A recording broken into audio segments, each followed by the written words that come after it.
ಸತ್ಕಾರ್ಯಗಳನ್ನು ಮಾಡುವ ಮೂಲಕ ಬದುಕನ್ನು ಸಾರ್ಥಕಗೊಳಿಸಿಕೊಳ್ಳಿ. ದೇನಾ ಭಗತ್ ಗುರೂಜಿ. ಅಮೃತ್ ಮಹಲ್ ಕಾವಲಿನಲ್ಲಿ ಅಮೃತದಂತಹ ಪಾದರಸದಿಂದ ನಿರ್ಮಾಣವಾಗಿರುವ ಅಮೃತೇಶ್ವರ ಲಿಂಗವನ್ನು ಪ್ರತಿಷ್ಠಾಪಿಸಲಾಗಿದೆ. ಅಮೃತೇಶ್ವರ ಸ್ವಾಮಿಯ ದರ್ಶನ ಹಾಗೂ ಆಶೀರ್ವಾದ ಪಡೆದು ಸರ್ವರಿಗೂ ಆಯುರಾರೋಗ್ಯ ಕರುಣಿಸಲಿ ಎಂದು ರಾಜಯೋಗ ವಿದ್ಯಾಶ್ರಮದ ದೇನಾ ಭಗತ್ ಗುರೂಜಿ ಹಾರೈಸಿದರು.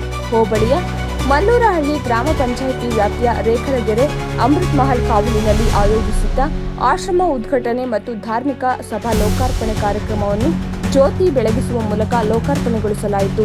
ನಂತರ ಮಾಜಿ ಶಾಸಕ ಬಿಜೆಪಿ ರಾಜ್ಯ ಪ್ರಧಾನ ಕಾರ್ಯದರ್ಶಿ ಪಿ ರಾಜೀವ್ ಮಾತನಾಡಿ, ರಾಜಯೋಗ ವಿದ್ಯಾಶ್ರಮ ಕೋಟಿ ವೃಕ್ಷ ಅಭಿಯಾನವನ್ನು ತುಂಬಾ ಯಶಸ್ವಿಯಾಗಿ ಮಾಡಿಕೊಂಡು ಬರುತ್ತಿದೆ. ಧಾರ್ಮಿಕ ಕಾರ್ಯಗಳನ್ನು ಮಾಡುವ ಸಮಯದಲ್ಲಿ ಅಪಪ್ರಚಾರಗಳು ಬರುವುದು ಸಹಜ. ಈ ತರಹದ ಅಪಪ್ರಚಾರಗಳಿಗೆ ಸಾರ್ವಜನಿಕರು ಕಿವಿಕೊಡದೆ ಉತ್ತಮ ಕೆಲಸಗಳಿಗೆ ಕೈಜೋಡಿಸಿ. ಈ ರಾಜಯೋಗ ಆಶ್ರಮದಲ್ಲಿ ಮುಂದೆ ಒಂದು ದಿನ ಲಕ್ಷ ಭಕ್ತರು ಬಂದು ಸೇರುವ ನಿರೀಕ್ಷೆ ಇದೆ ಎಂದು ವಿಶ್ವಾಸ ವ್ಯಕ್ತಪಡಿಸಿದರು.